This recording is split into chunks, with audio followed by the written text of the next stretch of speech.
শিক্ষার শিকড় তেতো হলেও ফলাফল মিষ্টি।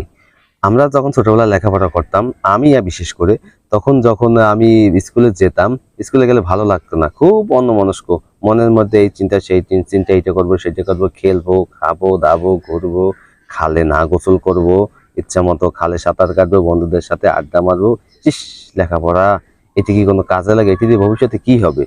এখন বুঝতে পারছি যে আসলে ওই সময়টা আমরা কতটা ভুলের মধ্যে ছিলাম। যদিও বয়সটা ছোট ছিল, আনন্দের সময় ছিল, এবং আমরা সবচেয়ে আমাদের জীবনের শ্রেষ্ঠ সময়টা পার করে এসেছি।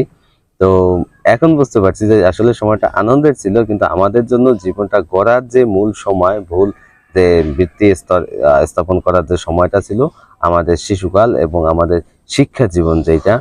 তো আমরা আমাদের শিক্ষা জীবন থেকে যদি ভালো কিছু অর্জন করতে পারি, আমার শিক্ষা জীবনকে যদি আমরা ভালোভাবে ব্যবহার করতে পারি এবং শিখতে পারি, তাহলে আমাদের জীবনে আমরা জীবনে প্রতিষ্ঠিত হতে পারবো এবং সমাজের উন্নয়নমূলক কাজে অংশগ্রহণ করতে পারবো।